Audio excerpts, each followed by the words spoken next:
Hey guys, so today I want to talk about forks and specifically the Fox Factory 34.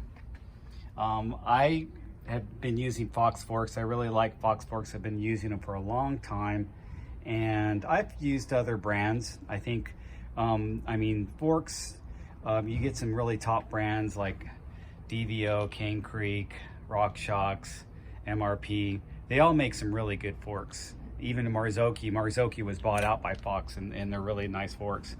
But the main thing about forks, and that's kind of the topic of today, is when you have a high-end component like a fork, and you know I spec out my own bike, so I'm gonna put something nice when I spec it out.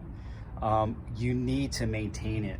So I just sent my fork back in to Fox. If you go to the Fox website, you can see where you could send it in for service. And the turnaround time was less than 2 weeks. By the time I shipped it out, received it back on, it was less than, received it and mounted it back, it was less than 2 weeks down for my bike. Today's Friday. I was out last week. I didn't have the fork last week, but I had shipped it to him, I think the Wednesday or Thursday of the week before. So it wasn't even a full 2 weeks before I had my fork back. Of course, times will vary depending on how busy they are and which service center you send it to. I sent mine to the service center in Sparks, Nevada, and those guys did a great job. I want to shout out to them. So when you send it into Fox, they do a complete breakdown and rebuild and check everything out, and then they give you a call and they let you know if there's any damage or anything like that. And or is it, are they just replacing your seals and stuff like that, and your fluids, obviously. So they called me and said, yeah, your fork is fine. And I've had this fork for 2 years, and you guys know I ride a lot. You guys that follow me on Strava see all the miles I put in. So, but I have a couple bikes, so that kind of helps out a little bit. But when you set up your fork, I wanted to show this to you. They have a number right here. They have like an ID number. You could punch in that ID number in the website. It's going to take you right to the information about that fork and help you set it up. There's also a little setup guide on the fork to tell you what setting you should have it with, how much air pressure. Of course, you want to go by your own sag and sag it yourself, but it gives you a recommended air pressure range. And pay attention to that stuff. I just set and forget my forks. I don't like to fiddle with them that much. I'm not adjusting my rebound. I'm not adjusting my compression all the time. I'm pretty much going with the factory settings and maybe 1 or 2 clicks down from the factory settings, and I'll just click it over maybe 1 or 2 times. If I feel like my compression is too harsh and I need to soften it up, or if I feel like my rebound is too fast and I need to slow it down, then I'm literally clicking 2 times at the most and then trying it on the next ride. I don't go crazy and do 4 or 5 clicks away from the stock settings, but that's just me. I think you guys will find what works for you with your riding conditions. This is my newest Fox 34 that I put on this build. And the only difference between this one and this one is the year model. This one is 1 year newer. That's why the 34s came out with that shiny paint job as opposed to the kind of the matte finish that this one has.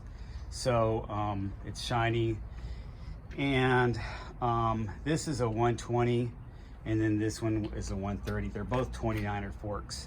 I prefer to do a 29er fork, and then I can just do a mullet style, or I could put 27.5 plus wheels in there.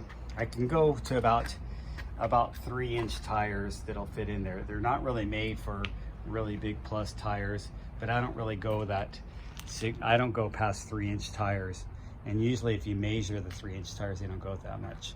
So that's kind of a different topic, but there's how it sets. Very happy. They throw in a new stem cap when they send it back to you. They changed these dials to the orange. It's all on the website. And then I just went ahead and opted for the cable, and that's their orange cable. So now I kind of have clashing colors. with the orange stuff there, but oh well. I just wanted to put the Fox stuff on there and leave it like that. And I don't know, when I send this in, you're supposed to have your forks serviced after so many hours, and I usually would just service my forks once a year, so I just send them in once a year. But I hadn't sent this fork in 2 years since I got it, so I was surprised at how well it was doing. It bottomed out on me a couple times. I mean, if it's acting up, that's kind of your signal that you need to send it in. If you feel like it's bottoming out all the time, or if it's losing air, obviously, or if you feel like it's got a really sticky feel, it's not smooth through the travel, that type of thing, then you just go ahead and get it serviced. It doesn't hurt to service it before. You can send it to the shop, but even my friend that works at a shop, he says when they service it, they don't do a complete tear down. They usually just pull it apart and replace the seals. You have some foam seals up here, and you have some other seals internally, and they get a seal kit and replace the seals. They don't really go into that cartridge and look at anything in the cartridge and check that out. Plus, they don't really have the knowledge that the Fox guys do. I mean, that's, you have that knowledge when you've been working on that stuff every day, and you know what they look like, and you've seen all the updates and changes. So I'm excited to try this out. I'm gonna go ride. We have like a second summer here in California. It got hot today, it was in the 90s, so it should make for a nice night ride. Anyway, thanks for watching. If you have any questions about the Fox Float 34, please feel free to ask. I've been using Fox forks for about 20 years. I switched over from a couple other brands that I was using. I was using Manitou, and I was using RockShox, and then when I landed on Fox, I like it. Everything's metal. All their little doodads are metal. The forks are really serviceable. There's always somebody that can work on a fork.